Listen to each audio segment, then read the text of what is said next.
चाहेंगे कि इस फिल्म से जुड़ने के पीछे आपका आज का क्या मेन मैसेज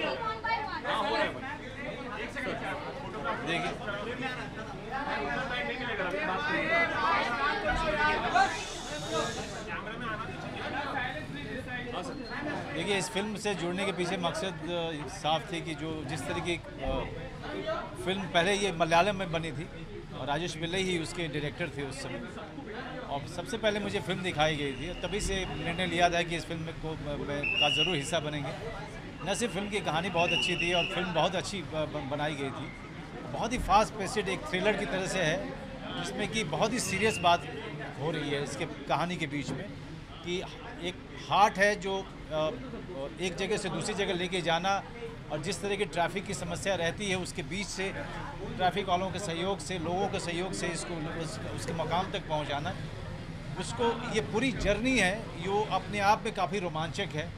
तो कहीं भी फिल्म आपको सोचने का मौका नहीं देगी या आराम करने का मौका नहीं देगी। ये जो इसकी जो तेज़ गति थी और जो फिर ट्रैफिक कांस्टेबल का किरदार है, जिस तरह की उसकी अपनी कहानी है, पर्सनल कहानी है, वो मुझे काफ़ी अच्छी लगी। दिव्या जी, आप एक मदर का किरदार निभा रही हैं इस फिल्म में, जैसा ट्रेलर देखकर, तो वो निभाना कैसा रहा? बिटिया जिसको हाथ चाहिए उसके बारे में। आजकल अगर आप देखेंगे अखबारों की सुर्खियों में ये खबर आती रही है कि एक हाथ यहाँ से कहीं और लेकर जाया गया है और ऐसे रोड से लेकर जाया गया, और ट्रैफिक पुलिस ने और बाकी सब पुलिस ने मदद की थी इसको लेकर जाने की। सो आई एम ग्लैड कि ये फिल्म बन चुकी थी ऑलरेडी जब ये अखबार की सुर्खियाँ पड़ी, और इस फिल्म को मलयालम में बहुत सारे नेशनल अवार्ड्स भी मिले थे और बहुत बड़ी हिट भी थी। राजेश पिल्ले मेरे हिसाब से उनके अंदर एक इनोसेंस थी, चाइल्ड लाइफ, जो एक सिंसेरिटी थी, जैसा मनोज ने अंदर कहा था कि उनको अगर कहें कि ये कल कर लें तो कहते थे चलते हैं, रात तक शूट करेंगे, फिर अगले दिन भी कर लेंगे। तो we used to ask him कि सोना नहीं है क्या हमको घर जाके। So he was that passionate about making this film, and I am sure कहीं ना कहीं वो हमारा ये इंटरव्यू देख रहे हैं, अपनी फिल्म का ट्रेलर देख रहे हैं, एंड आई रियली विश कि ये फिल्म बहुत जैसा आप लोगों ने यहाँ पर इतना अच्छा इसको रिसेप्शन दिया है। So thank you so much on behalf of him, on behalf of the entire team. माँ का रोल करना एक बहुत आई थिंक इमोशनल जर्नी रही मेरे लिए, बिकॉज सारा जो मेरा था वो हॉस्पिटल के सीन्स थे and was very disturbing, and so या it was I would say जितना मैं डिस्टर्ब हूँ इतना शायद अच्छा स्क्रीन पे that's looking nice, and I really think it's a very satisfying job as an actor.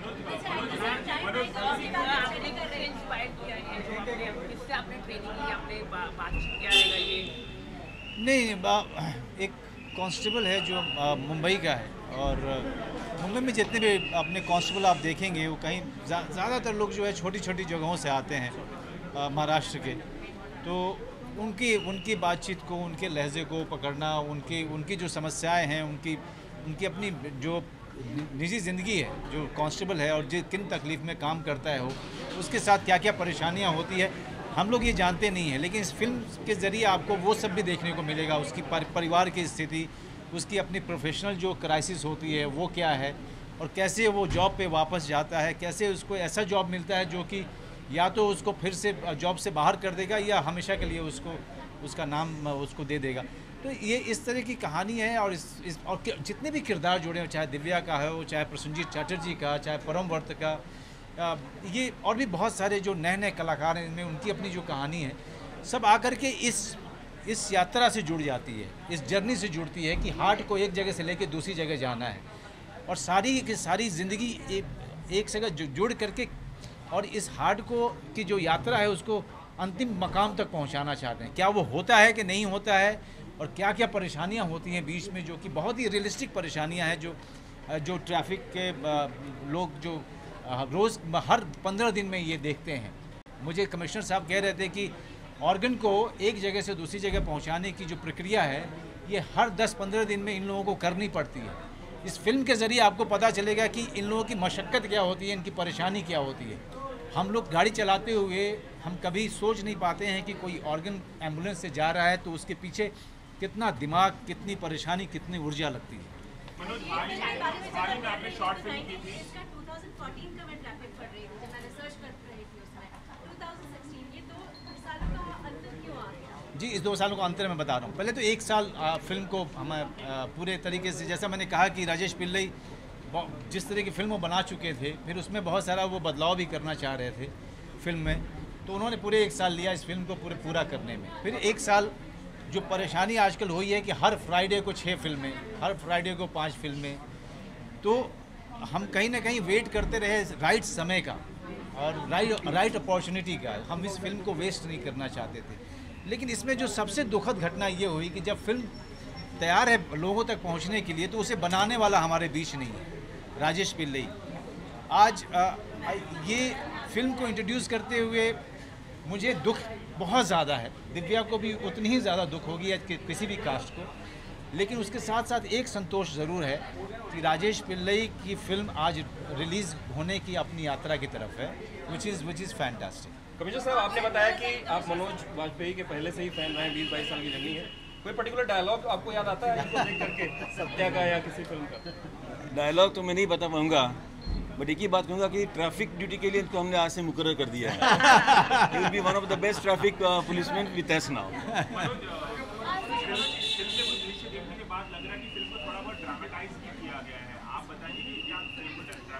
देखिए, पूरी कहानी को सबकी जीवन जितने भी किरदार हैं इसमें सबकी अपनी कहानियाँ हैं जो आप देखेंगे।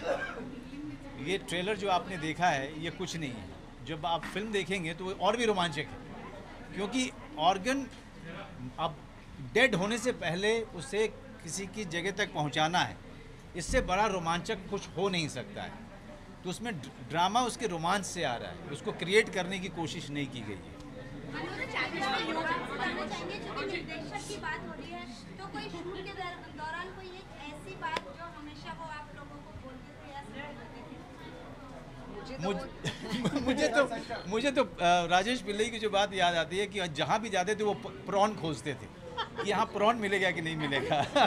किसी गांव में भी शूटिंग करते थे हम क्योंकि अगर देखा होगा कि गाड़ी मैं चला रहा हूँ तो जैसे जैसे गाड़ी आगे बढ़ती जाती थी हम लोग फिर खाना खाने के लिए पूरी बेस कैंप बनता था, तो वहाँ पे प्रॉन ज़रूर खोजते थे वो कि यहाँ प्रॉन मिलेगा कि नहीं मिलेगा। तो खाने के समय में ही वो आदमी आराम करता था और खाना खाते समय वो खाना इंजॉय करता था वो आदमी। तो राजेश पिल्लई की ये बात मुझे कभी नहीं भूलती कि चाहे वो हैदराबाद में हमने शूटिंग की हो, चाहे हमने पूना में शूटिंग की हो या मुंबई में की हो, प्रॉन हमेशा होना चाहिए था उनके खाने में।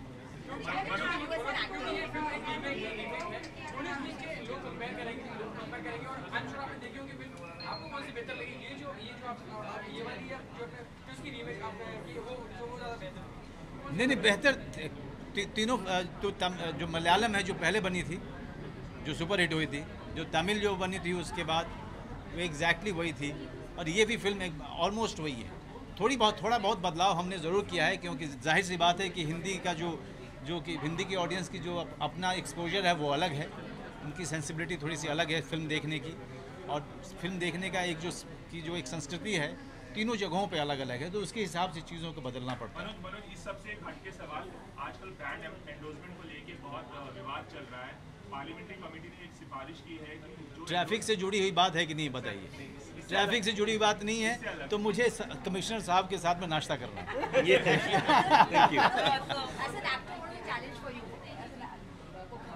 देखिए, पूरी फिल्म में एक गाड़ी में बैठ करके स्टीयरिंग घुमाना है, और स्टीयरिंग घुमाते हुए उसके बाद दो और किरदार हैं, उनकी ज़िंदगी में बहुत सारी चीज़ें हो रही हैं। मतलब साइलेंस इस फिल्म में मेरा ज़्यादा है, मेरे डायलॉग बहुत ही कम है, बहुत ज़्यादा, बहुत ना के बराबर डायलॉग हैं, और जो डायलॉग हैं वो उन्होंने ट्रेलर में रख भी दिया है।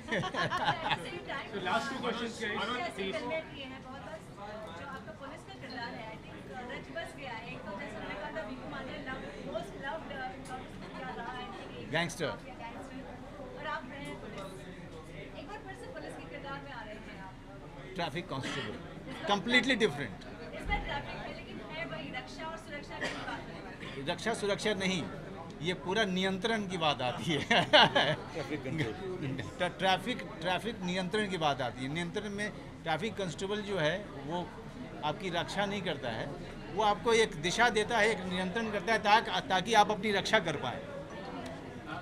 आपने मूवी तो आपने मूवी ये देखी कि आपने क्या डिसाइड किया कि ये तो डिसाइड पहले से हुआ है कि जहाँ तक कि हो सके मुंबई पुलिस हर ट्रांसप्लांट के वक्त जितनी चाहे अपनी जान लगाकर कोशिश करेगी और जितनी हम लोग जान बचा पाएंगे हम लोग ज़रूर कोशिश करेंगे और ये तय हो गया है। ग्रीन कॉरिडोर एक कंसेप्ट है जहाँ पर किसी एक आधे पेशेंट को अगर किसी ऑर्गन की ज़रूरत है जिसकी अभी जान खतरे में है, उसको बचाने के लिए अगर हमने को कोई ऑर्गन ट्रांसप्लांट करना है तो जितने जल्दी हो सके ट्रांसप्लांट करना ज़रूरी है। इसमें बहुत सारे इश्यूज आते हैं। जो ऑर्गन ट्रांसप्लांट करे उसकी लाइफ, जहाँ भेजना है वहाँ का डिस्टेंस, वहाँ के डॉक्टर्स की तैयारियाँ, यहाँ के डॉक्टर्स की तैयारियाँ, जो ऑर्गन डोनेट कर रहा है उसकी मन शक्ति जो है, ये सभी बातों का संगम जब एक बार होगा तभी कोई एक लाइफ बचेगा। और जिसकी जान खतरे में है, जिसके पति की जान खतरे में है, जिसके बच्चे की जान खतरे में है, वही इंसान समझ सकता है कि ट्रांसप्लांट कितना ज़रूरी है, ग्रीन कॉरिडोर कितना ज़रूरी है। This is one of the best things what the government is trying to do. Last question please. जो पुलिस डिपार्टमेंट है उसको एक नेगेटिव साइड में मूवी दिखाया जाता है, तो आपको लगता है ऐसी मूवी जिसमें पॉजिटिव साइड को भी दिखाया जाए और आनी चाहिए? बहुत बहुत पॉजिटिव रहेगा ये। और मेरे ख्याल से ट्रैफिक डिपार्टमेंट का अगर फेस कोई बनेगा तो mister Vajpayee will be the face of traffic police here onwards. Each one of my constable would like to be like him. Even I would like to be like him if I can. That's so difficult. Yeah, we'll be using him to talk to our constables and train them also. I'll be arranging a separate lecture of Mr. Vajpayee to only traffic constables to tell them how important it is to save somebody's life, which I hope you will be doing. Thank you so much. सबसे बड़ा challenge था, हम लोग real hospital में shoot कर रहे थे और आसान नहीं होता है रियल हॉस्पिटल में शूट करना और वो सीन्स करना without disturbing the patients, coming up with that kind of emotion. और जो इमोशन यहाँ दिखाया गया था वो बहुत ही ज़्यादा मतलब it was very critical, so it was yes a very difficult thing to do. Yes, thank you.